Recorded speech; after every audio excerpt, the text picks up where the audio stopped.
Good evening to all. So, as requested by many of you, we are pleased to have with us Dr. Gaurav Majumdar, who is the Chief Embryologist and Lab Director of Center of IVF and Human Reproduction, Ganga Ram Hospital. Dr. Gaurav has published a research paper on embryo selection in the very prestigious European Journal of Obs-Gynae last month. And today, it's a pleasure to welcome Sir to throw more light on this topic. Over to you. Right. Thank you very much, Bhavani. And I hope that we are able to have a good interactive discussion in this session about uh, something which is predominantly related to embryology, but has complete repercussions in clinical outcomes. So I will just quickly first share my slides. Right. So I will be speaking about revisiting embryo selection and why we performed this study, and then what were the insights that we derived from this analysis. And so the topic here is revisiting embryo selection. Does ICM matter more than the TE? And this is the paper that Dr. Bhavani was referring to. And this was recently, last month, published in the European Journal of Obstetrics and Gynecology and Reproductive Biology. And again, the title of this paper was Revisiting Embryo Selection, Inner Cell Mass Outweighs the Trophectoderm in Predicting Live Birth in Single Frozen Blastocyst Transfers. So let me give you a little bit of background before we dive into the nitty-gritties of the paper. And let's start by a quick recap uh, of the scoring system that was used to score blastocysts during this study, which was the Gardner's scoring system, and all of us have read about it. So this is just a quick recap, so that just in by chance, if anybody is not aware, then they will be. So we divide the blastocyst score into um, these following grades, where we assign grades based on the expansion stage of the blastocyst, where grade 1 and grade 2 are just early blastocysts, and the full blastocyst is given a score of grade 3. So grade 3 refers to full blastocyst, where there is complete differentiation of the trophectoderm and the ICM, and the remaining of the cavity is filled by the blastocele fluid. And post grade 3 is when the embryo starts expanding in size, increasing in cell numbers. And then this is assigned as grade 4, which denotes a expanded or a expanding blastocyst. And once it expands beyond a limit where the hydrostatic expansion pressure uh, exceeds a certain threshold, and the zona gives way. And in doing so, the trophectoderm then starts herniating out of the breech zona. And this is the sign of a early hatching embryo. So this is given a grade of grade 5. And then progressively after that, this embryo completely hatches out of the zona, and then it is given a grade of grade 6, which denotes a completely hatched blastocyst. Then the second important feature which is graded in a blastocyst is the inner cell mass. And this is quite simple. There are three grades, A, B, and C, where A is the best ICM, and B is a moderately good ICM, and C is a poor ICM. And where basically they are grading the size of the ICM and the cohesiveness of the cells of the ICM. And similarly, so a grade A will have the largest ICM, grade B will have a smaller ICM in comparison to grade A, and C will have a very small ICM or sometimes a indiscernible ICM with loosely attached cells. So the cohesiveness is minimum in grade C. Similarly, trophectoderm is the other parameter which is vital and which is graded, which takes into account the number of trophectodermal cells, right? So A will have the maximum number of cells and a tightly cohesive epithelium.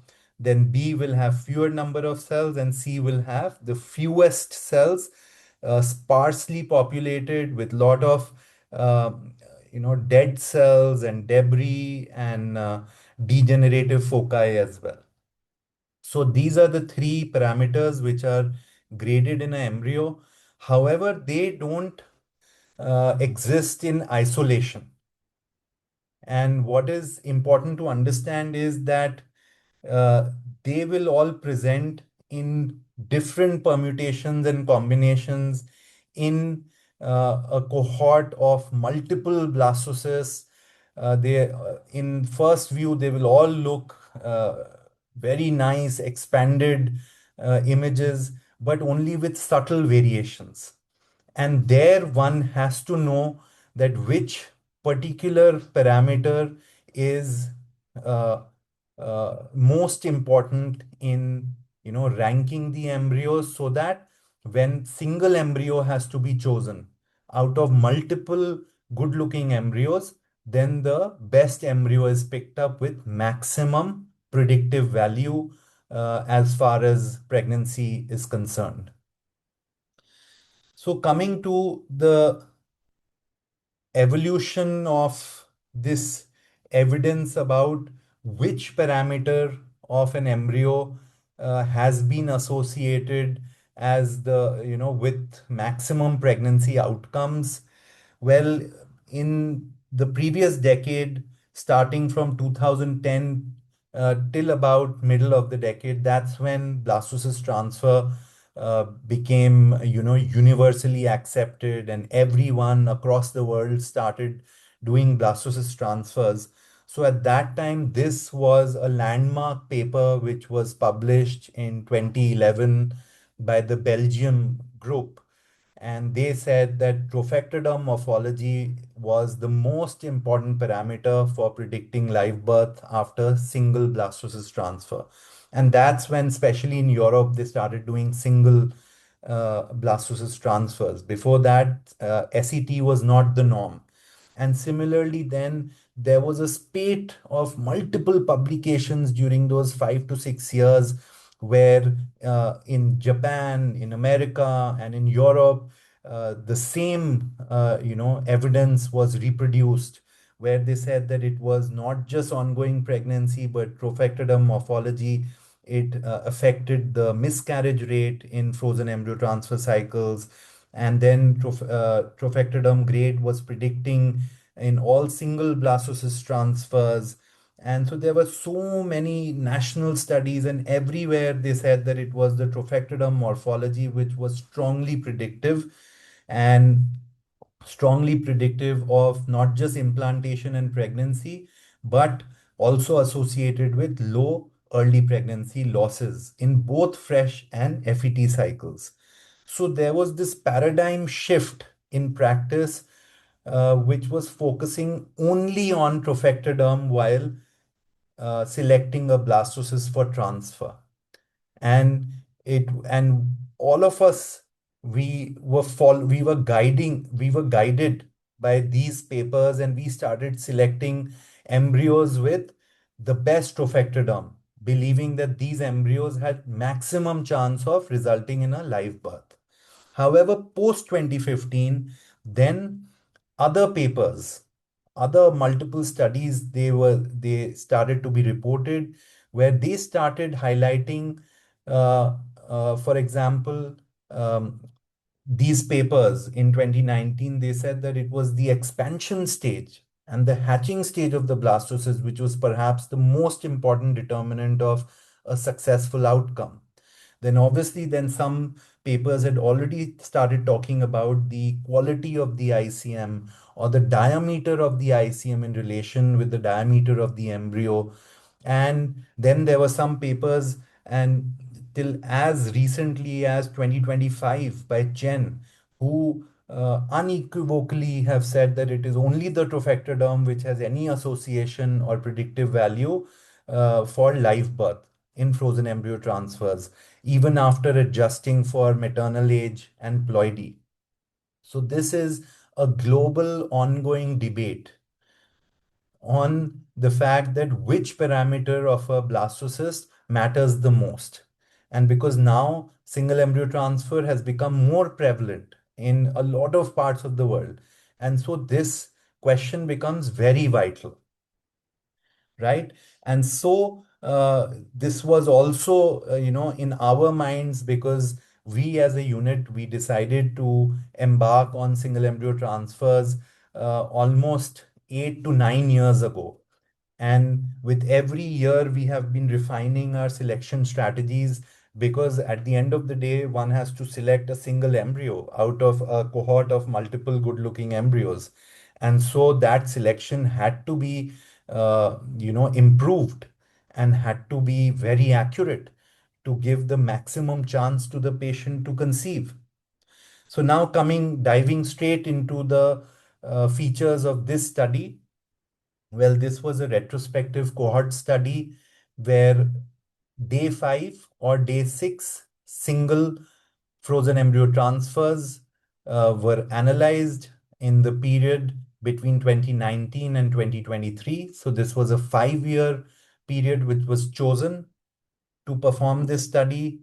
And this is perhaps the largest study coming out of India of single embryo transfers, analyzing almost close to 2,700 cycles.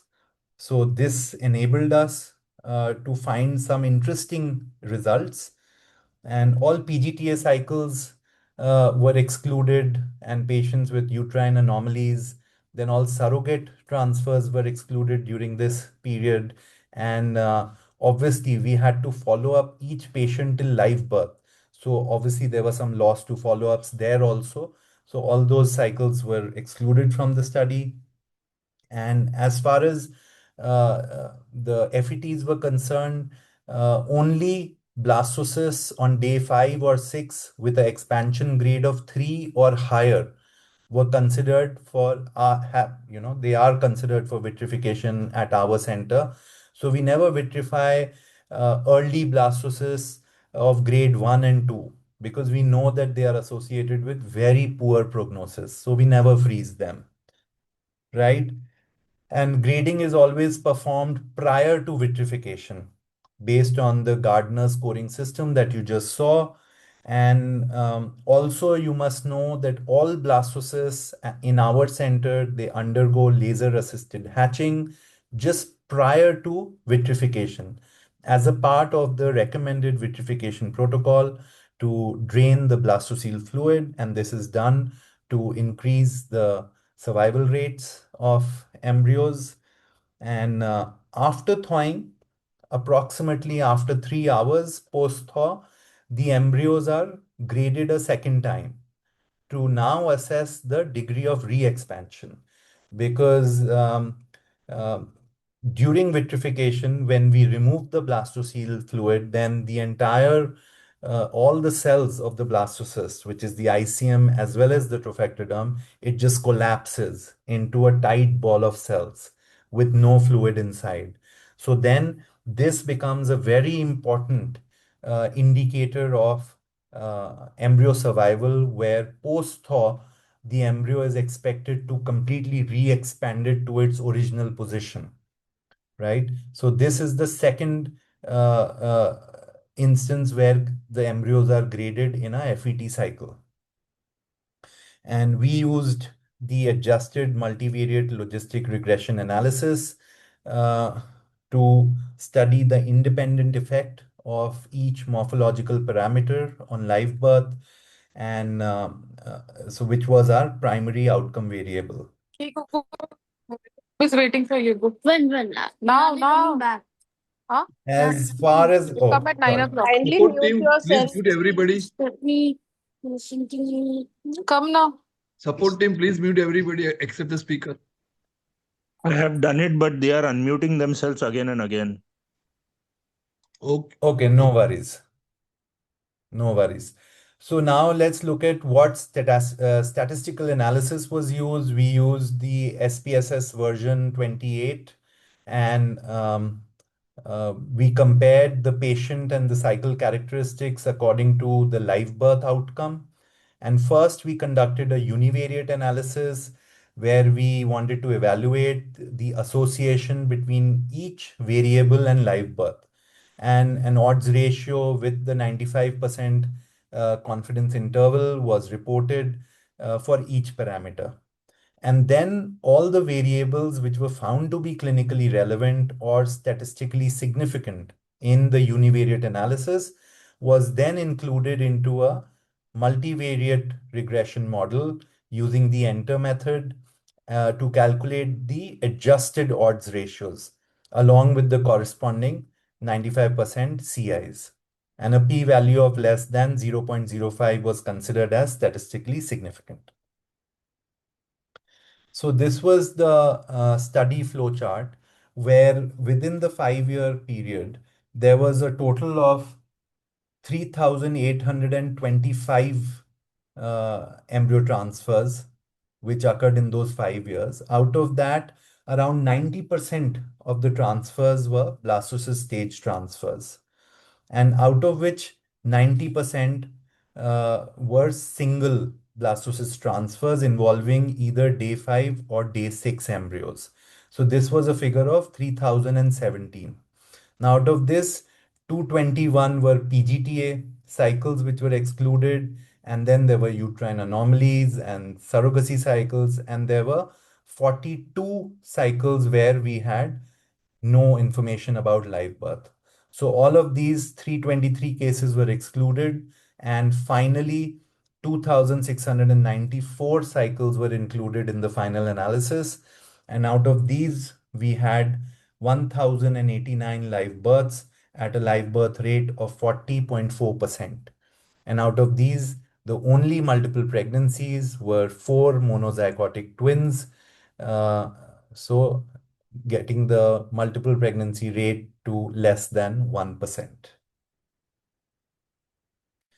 Now let's start with the univariate analysis, and we first look at only the clinical parameters, where we first looked at the female age at the time of vitrification, and we found that patients less than 35 years had a live birth rate of 43%, whereas the moment patients with more than 35 years, there was a drop in live birth from 43% to 26%, and they basically had 53% lower odds of live birth. And this figure was statistically significant. Then we looked at the indication of infertility, and here the reference value was tubal infertility, where the live birth rate was 36.9%. And interestingly, for male factor, the live birth rate was found to be uh, much higher, statistically significantly higher, around 45%, and so was expected in the donor recipient cycles, where again the live birth rate was found to be around 46%. For unexplained and endometriosis, it was hovering around 36 and 34%. Now, moving on to the next parameter, which was the sperm type. Again, for normal sperm, the live birth rate was 39%. And then for all the suboptimal sperm types like oats, severe oats, and testicular, we saw a jump in the live birth rate to about 44%, 43%, and 46%. And all these three constituted the 45% of the male factor. And uh, however, even though they look higher, but they did not reach significance. Now moving to the protocol of endometrial preparation. Here, the HRT protocol resulted in a live birth rate of around 40%. And this was the reference since majority of these cycles underwent HRT treatment cycle. And as compared to HRT, natural cycle had a higher a live birth rate of 44%, and so did letrozole, which resulted in a live birth rate of about 53%, right? So even though none of these protocols, they showed a statistically significant advantage, but we can see that the natural cycle and letrozole showed a definite trend towards better outcomes. The next important clinical parameter that we evaluated was the endometrial thickness at the time of embryo transfer.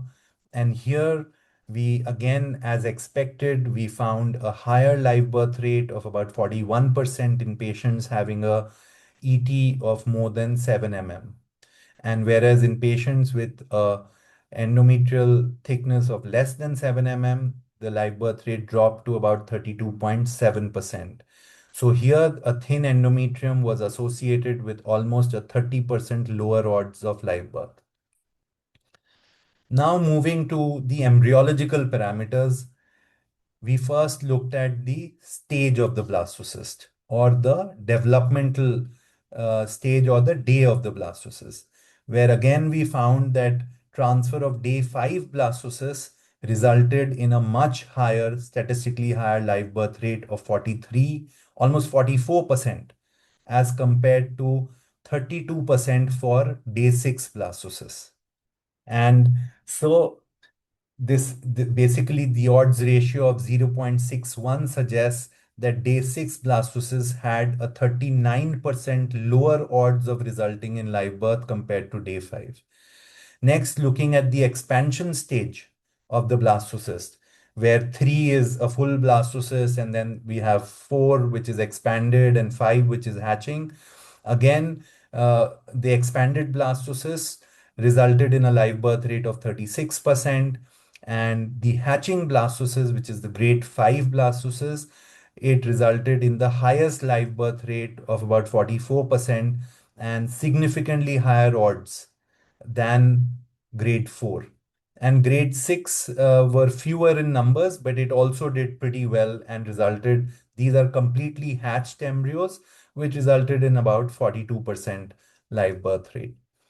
Now, next, now comes the most important, features which define the blastocyst, and that is the ICM.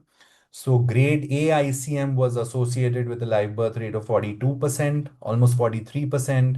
And then there was a significant dip with grade B ICM, where it dropped to about 31%. And with grade C ICM, it was about 20%.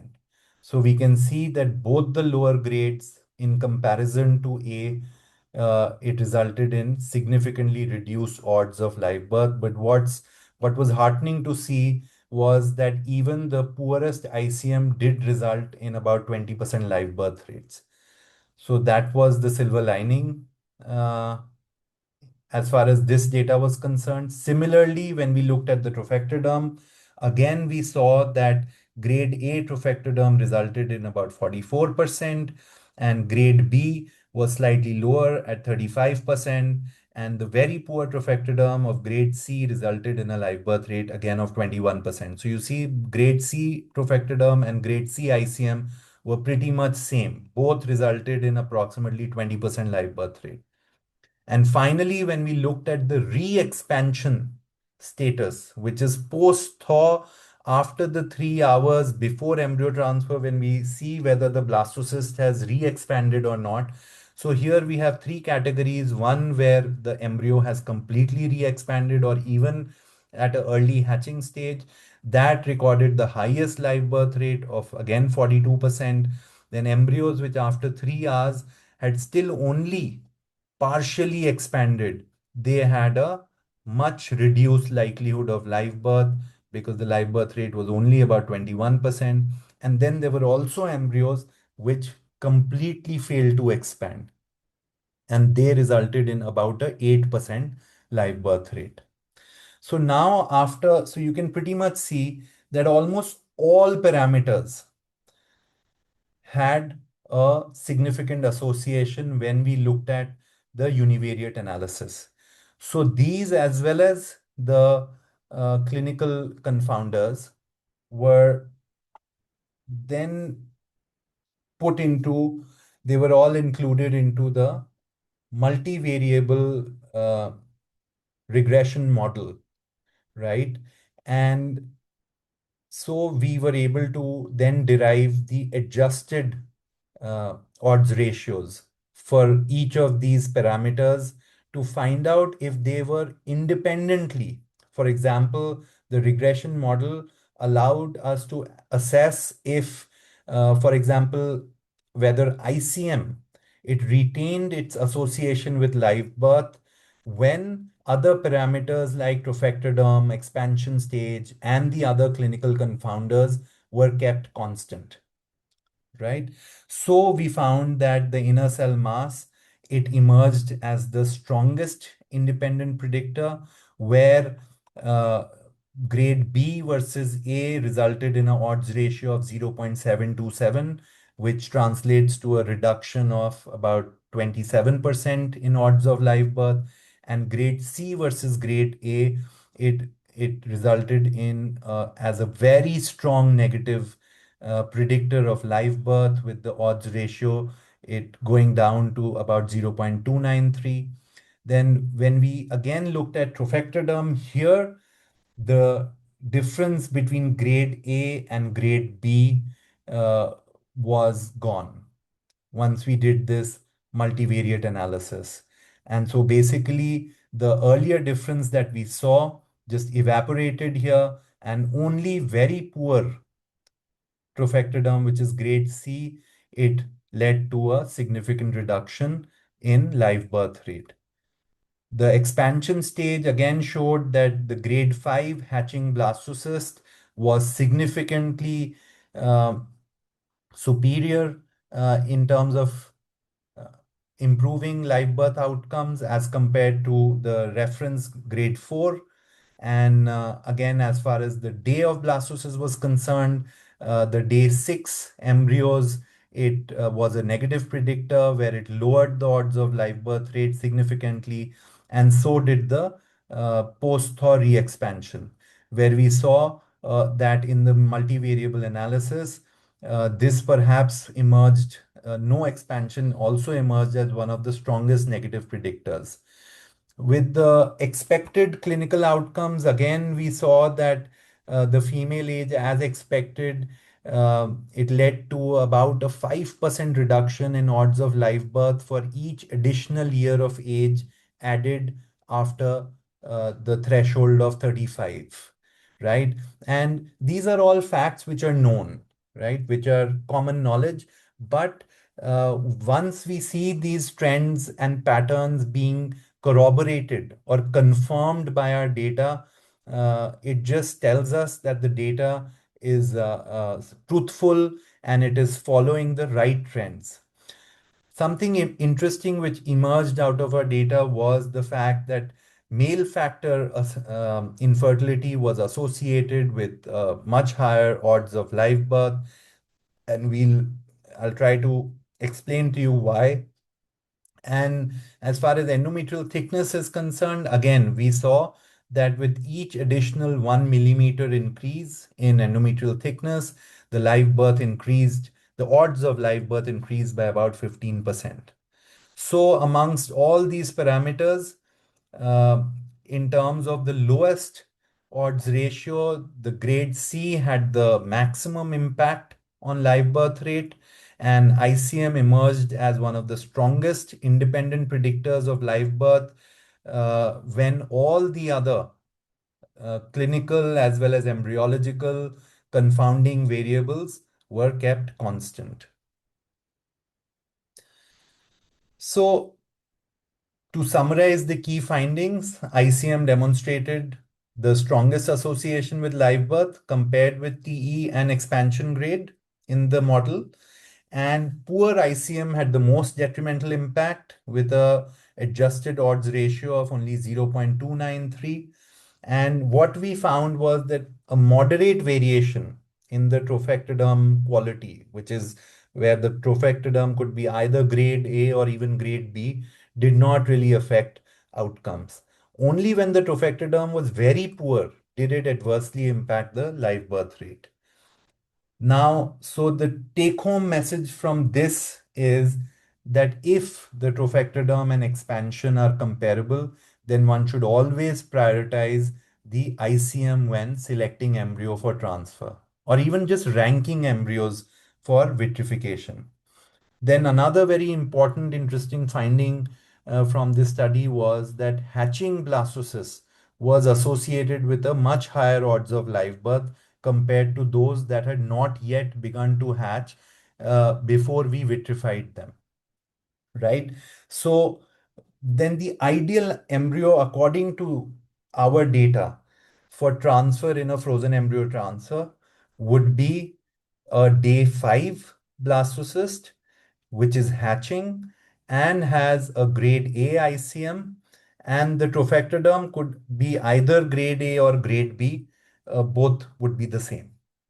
So one word about hatching blastocysts. So actually, hatching emerges as a very important indicator of embryo developmental competence and implantation potential, because this intrinsic ability of the uh, blastocyst to breach the zona, it reflects superior trophectoderm function, cytoskeletal integrity, and even the hydrostatic expansion pressure, factors which enhance the ability of the embryo to survive cryopreservation and then subsequent implantation. So one should always be looking at the fact that whether the embryo is already hatching or not before it is frozen. And one of the counterintuitive findings was that male factor was associated with higher odds of live birth. And the only possible explanations for these is that generally in patients with isolated male factor, the female environment is normal, and ICSI allows, selection of the functional sperm and injecting it inside the uh, well-preserved oocytes and basically circumventing the problem. But however, this particular finding should be interpreted cautiously, even though I have come across few recent papers which have corroborated this particular finding, where they have found that male factor resulted in much higher live birth rates as compared to all other etiologies. And finally, about post-thaw re-expansion, my advice is not to overreact, because at least this data reassures that even for embryos which only partially re-expand, they have a 20% chance of resulting in a successful pregnancy, and the ones which don't expand also have a 8% live birth rate. So the critical insight here is that this should not be used as a criteria for absolute exclusion. Rather, it should be used for counseling, and patients should be asked to consider thawing of alternate embryos if available. Or even sometimes this would make the case for transferring two embryos together in case embryos have failed to re-expand. So in the end, after listening to such a lot of so many outcomes, I would just like you to reflect on the fact that this was a study purely on elective single embryo transfer, and that it really works, because we were able to achieve live birth rates in excess of 40%, which rival some of the best centers in the world, which have similar outcomes. So thank you very much for a patient listening, and I would like to wholeheartedly thank my entire team, and specifically on the forefront being Dr. Abha Majumdar, who is the director of our center and who is the driving force behind this entire study, and then Dr. Shweta Mittal, who is the co-director, and then Dr. Ruma Satvik, Dr. Neeti, Dr. Bhavani, Dr. Sakshi, Dr. Tejashri, all these clinicians, and my entire team of embryologists, who everyone wholeheartedly contributed towards this publication and worked hard to bring this data, into the public domain. So thank you very much. And now if there are any questions, I'd be happy to take them.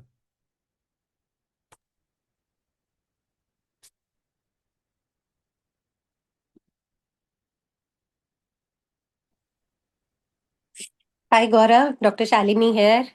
Excellent presentation, and I had read your this article also. Just Right. one question, like you said, post thaw, if there is no expansion. So, for Right. how many hours do you wait post thawing to see whether it has expanded or not? Because sometimes the embryologist said that there is a cycle of expansion, contraction, expansion, contraction. So, Well, we generally, like I said, your voice is breaking. I hope I am audible. So, what I want to say is that generally 3 hours is enough yeah, time. you're audible. Yeah. Yeah. So 3 hours is enough time for Okay. embryo to re-expand. Mm-hmm. And in case Gotcha. like I said, if it doesn't re-expand, then it is Mm-hmm. sign of poor developmental competence.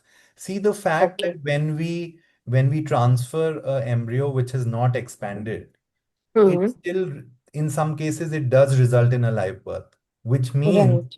that those Mm. embryos post-transfer were able to re-expand. They took more time, but they were Yeah. able to re-expand and hatch out and then implant. But still, Okay.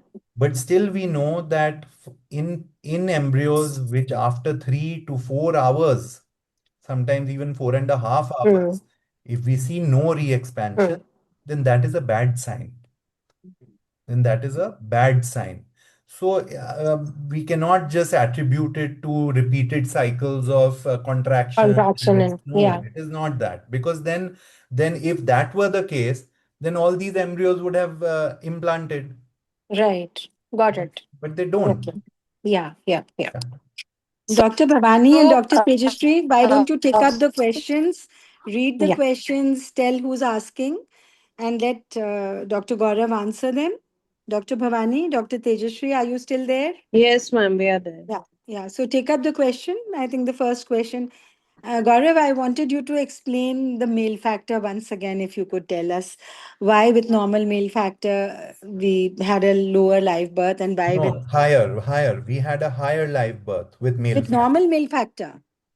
No, what is I normal? mean, so normal sperms, I wanted to ask you. Yes. And you Right. had, uh, uh, Right. So with normozoospermia, and especially if we look at the indication for infertility, then mm, with tubal factor we had our standard live birth rate was in the vicinity of about 36%.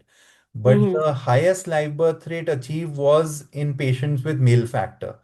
Whether okay. it was oats or even severe oats or testicular sperm, because the only theory behind this jump with male factor is that in these patients often male factor presents as a isolated condition, and so the female condition is relatively well preserved. And the moment we circumvent the male factor through ICSI and are able to deposit a good quality functional sperm into the egg, then somehow these patients tend to do very well Because there is no female factor there. because there is no other additional female factor Mhm, or oocyte factor. okay. There is no Mhm, pelvic factor, there is no implantation factor. So the moment the male factor is corrected, they are doing very, very well. mhm, okay. Dr. Tripti has a question that how do we decide embryo selection for transfer priority wise? PGTA result, mitoscore, morphological grading, and re expansion grading. So out of these four, how do you prioritize? So see, if we have performed PGT, right, then obviously the ploidy status of the embryo will be the primary determinant when you are selecting an embryo. And next will be morphological grading. We don't take into account mitoscore because mitoscore is still not uh, commercially established as a validated test. There are no validation studies which have been published for mitoscore even by iGenomics till date. So mitoscore should not be used to select embryos. So if you have not done PGTA, then it is first is morphological grading and second is re-expansion. And if you have done PGT, then first is your euploidy status, then morphological grading, and then re-expansion.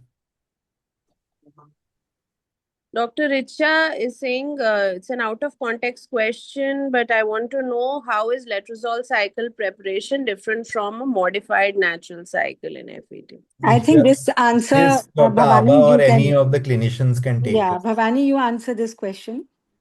Yeah, so in modified natural cycle, we are not giving any ovulation induction agent. We are monitoring the patient in a natural cycle, and then we are giving an HCG trigger once we see a dominant follicle of more than 17 mm.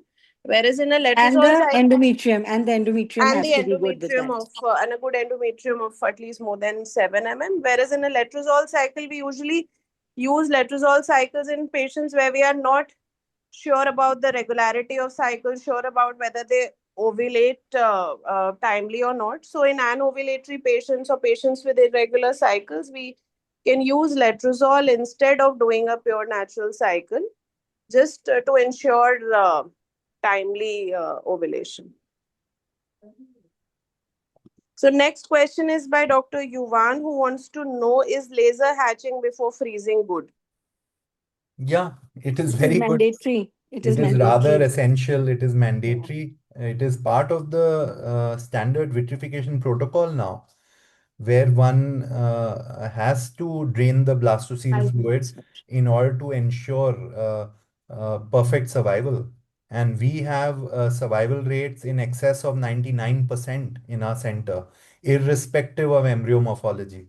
So that's how important this hatching is prior to freezing. Dr. Ashwini wants to know the role of conventional IVF in patients with no male factor. How is the blastocyst formation rate? Is it same as ICSI? It is slightly higher than ICSI, and the blastocyst utilization rate per egg is significantly higher than ICSI. Dr. Nisha wants to know, how do you select amongst the mosaic embryos? Okay, so amongst mosaic embryos, now it is a known fact that all embryos designated as low mosaics with mosaicism less than 50% have equivalent implantation rate to euploid embryos. And so as per your you know your PGTA provider, the genetic laboratory, and the platform that they are using, they are the ones who should tell you. So in our case, we know that iGenomics, which is now universal worldwide provider of PGTA, it says that you can safely transfer all embryos which have been reported as low mosaics with mosaicism less than 50%. Here, I would want to add something, that counseling is very important for the couple in these cases. We need to tell them, because a lot of couples are very reluctant to have a mosaic embryo transferred, which has probably a trisomy 21 or maybe some other chromosome. Counseling is important, and more than that, a confirmation that the embryo is normal by possibly amniocentesis should also be sort of counseled and emphasize that it must be done before we let the pregnancy go to term. Dr. Anupama wants to know, how does an embryo hatching before vitrification help? Does it not damage the hydrostatic pressure building up later? No, it doesn't. So all you have to do is you have to nick one cell in the trophectoderm epithelium, and once you damage that, then the entire blastocele fluid inside it just seeps out, right? But then this gap gets sealed very quickly. And see, one of the principal requirements for vitrification is, you have to remove all the water. And with so much water inside the embryo, then preventing ice crystal formation becomes very difficult. And that's why majority centers where they don't drain the blastocele fluid, their vitrification survival rates are very ordinary, and they can never boast of almost near 100% sure shot survival rates, and this is one of the main reasons. Sir, does that also influence the percentage of embryos we see in the hatching stage, whether we are doing an assisted? It does. So that because since we are mechanically breaching the zona, so that enables, so post thaw, once the embryo re-expands, then it is more likely to even hatch out of that hole which was made for assisted hatching, even though that hole is much smaller than an ideal assisted hatching would require. But still it is a definite breach in the zona. So all these embryos now will automatically, in the 3 hours when they re-expand, almost 70-80% of those embryos will actually be in the early hatching stage, because they will easily they have that small hole to herniate out of. Dr. Yuan is asking, after thawing again, laser hatching to be done or hatching before freezing is enough? No, that's it. Then no more laser hatching. See, we are not doing laser hatching. Please understand, we are we are draining the blastocele fluid. The purpose of making that hole is not assisted hatching. It is to drain the blastocele fluid. If you don't have laser, then you can just stick a ICSI needle inside and suck the blastocele fluid out. That will have the same effect. Dr. Pranay Ghosh is asking, day 5 5BA versus day 6 5AA, which to be prioritized for trans? We would choose the day 5 embryo first. This is a tricky one. And recently, there was a paper which addressed this particular issue, where they actually said that a top quality day 6 embryo would fare better than a poor quality day 5 embryo. So, there a day 6 embryo should be prioritized over a day 5 embryo. But here, 5BA cannot be classified as a poor embryo. So since 5BA also falls in the category of a good embryo, so I would go with day 5 first and then day 6. Dr. Yashi wants to know, what about embryos with complex mosaicism? Should they be discarded? Um, we haven't, we probably, have we transferred any embryo with more than one mosaic? No, no. No. They So always probably they label them as aneuploid.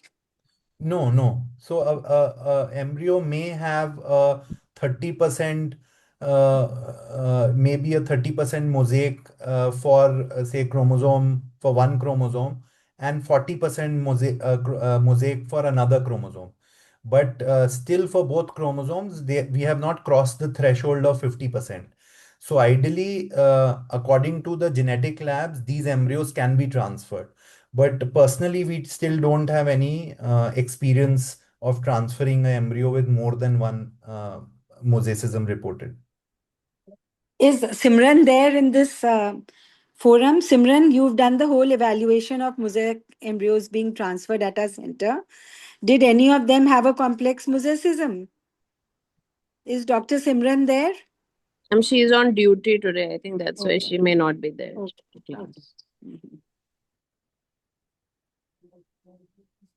Then there is a question on results of microtessie or tessie compared to severe oats.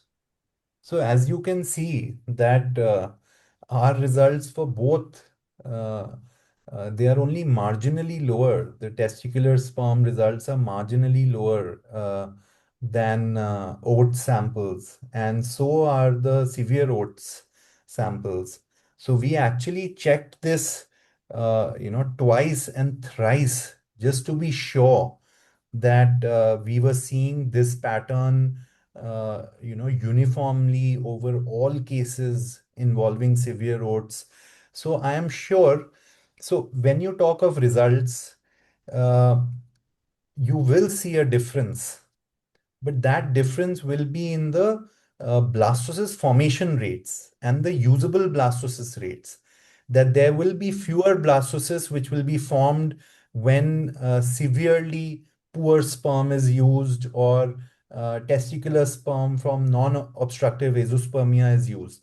But once a blastocyst is made and a good quality blastocyst is made, then the implantation potential or the further pregnancy outcome is excellent.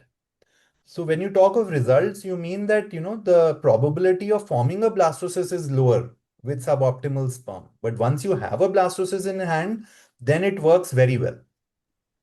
But sir, they are asking about microtessie versus ejaculatory sample for severe oats. We are only using ejaculated sample. Uh, Yeah. we are So not using tessie for severe oats as of now. okay, yeah, we don't. Yeah, only for Never. azoospermia we are doing tessie. Never. Not Yeah. for severe oats. We always use ejaculated. We never go for testicular sperm in those cases. I think there So was a question earlier where they were asking what to do in cryptozoospermia. yes, I think we So, missed that so, question. so, so there, all we do is, we recommend reducing the time of abstinence uh, before sample is given. And we may also ask for serial ejaculations. We may ask for sperm freezing before uh, the day of egg pickup, and we may pool multiple samples to ensure that we find sperm in cases of severe oats or cryptozoospermia. But I don't think we have ever opted for testicular biopsy in patients where we can see uh, motile sperms in the ejaculate. Dr. Shivya wants to know the media volume should be 15 microliter for transfer. How do we ensure that not more than 15 microliter is being transferred? See, this is a rough ballpark figure of about 15 to 20 microliter. You will be able to feel when you are pushing, when you're finally pushing the embryos into the uterine cavity. So that's something you will be able to feel, and also you'll be able to see the laminar flow on ultrasound. So if it's a lot more, then you will be able to feel it and see it on ultrasound. And then you can ask your embryologist to reduce the volume. Dr. Prachi wants to know that does the use of laser increase the risk of monozygotic twinning? May increase. Uh, See, our data shows 4 out of 1100, and which is incidence of 0.7%. So I don't think that that is an increased risk.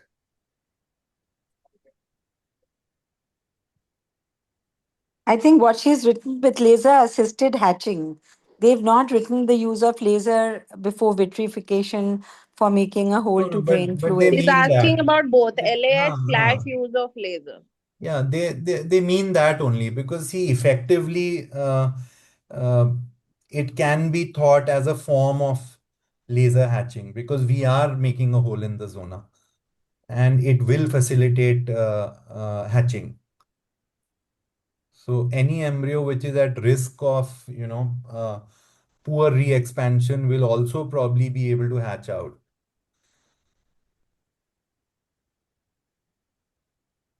The next question is Does Dr. clinical Ashwin is question. asking, does M2, it's a clinical question, does M2 quality get hampered by giving double trigger?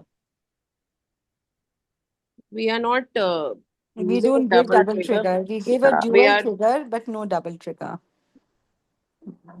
Dr. Anupama wants to know your experience between sequential versus one step, single step media. For our entire lives, we have used sequential media. But now recently, almost for the past 1 year, we have shifted to one-step media, and it's working very well. Rather, we are very happy with the one-step media because it has reduced our embryo exposure, and we don't have to change media on day 3. And mostly the culture goes undisturbed till blastocyst, and there's reduced variation in the system because there's one less media to be used. So one has a better control over tracing the outcomes. So I quite like one-step media now.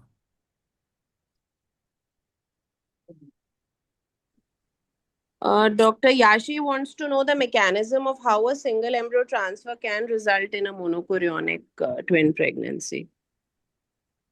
You can take this. Yeah, so basically, that embryo manipulation can increase the chances, like uh, uh, assisted hatching or ICSI or extended culture. All these factors contribute towards embryo splitting and monochorionic twinning. Next question. Uh, We have only 3 minutes left. Dr. Ashwini wants to ask, which method do you follow for semen washing in an oat sample before ICSI?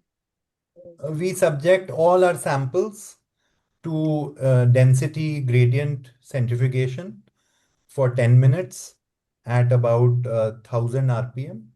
And then we wash with MOPS media, and we wash twice. And In that's about severe oats? Severe oats? same severe oats also. Even all irrespective of count, we 100% subject all samples to density gradient washing. Dr. Ashwini wants to know, Dr. Shipra wants to know, for oats, if blastocysts are not good, then what is your experience regarding day 3 transfers? Why not? Yeah, why not? If not just oats, for any kind of sperm.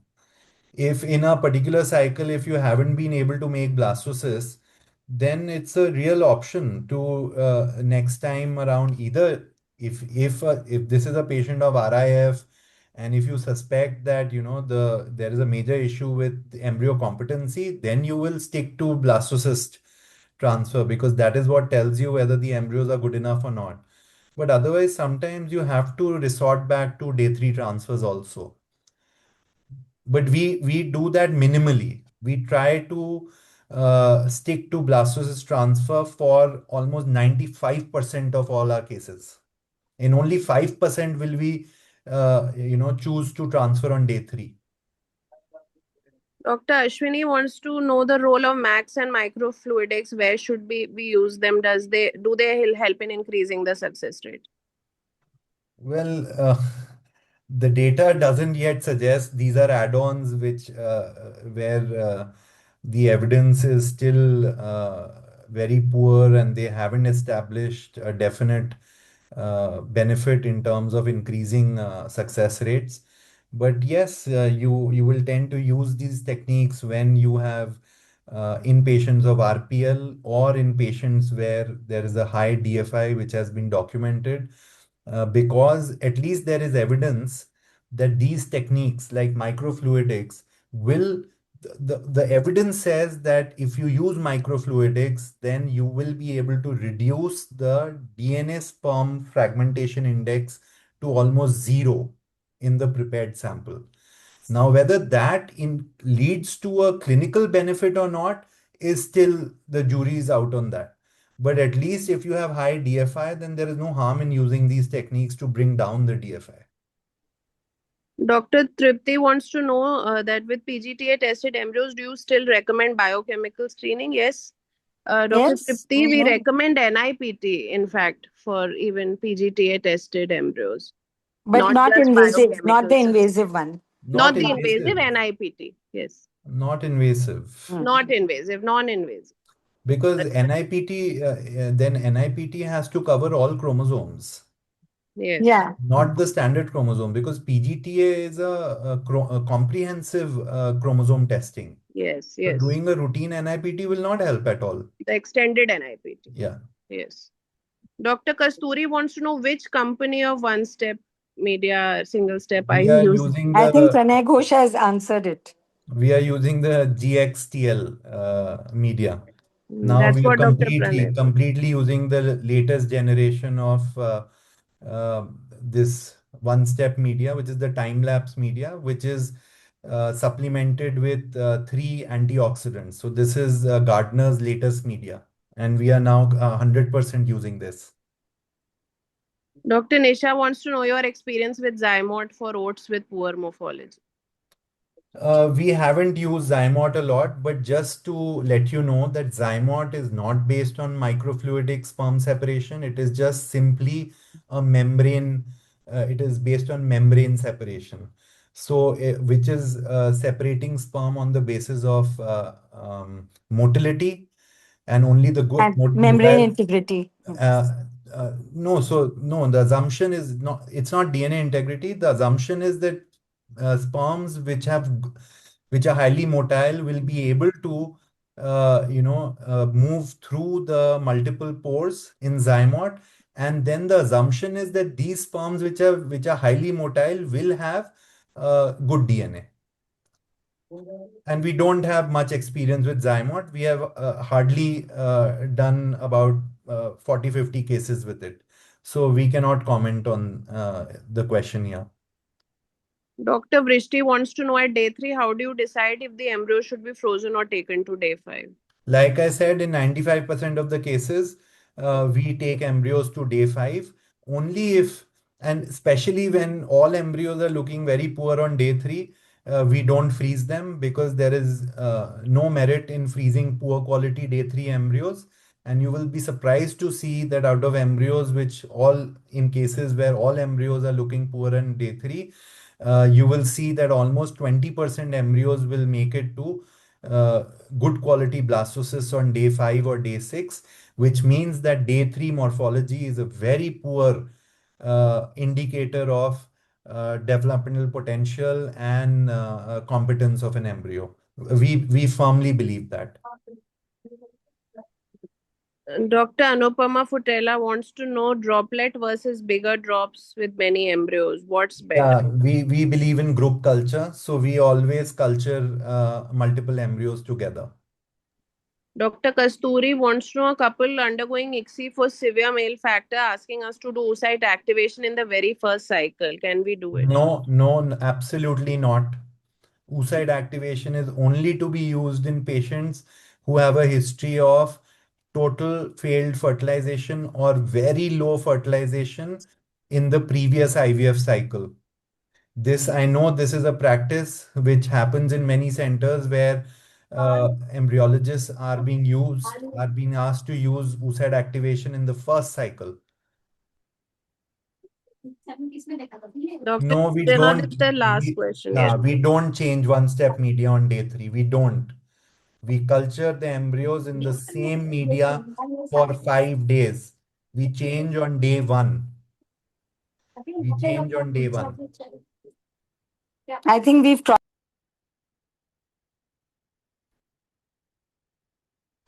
I think it is 8 o'clock and we finished up with all questions. It was a great talk, Gaurav. Even I Thank learned a you. lot from this lecture. All my knowledge gaps were covered. And I suppose everyone must have learned. Bhavani, you can, or Tejashri, you can make the final remark. Thank you so much, sir, for answering all the questions, and thanks to the audience for such an interactive session.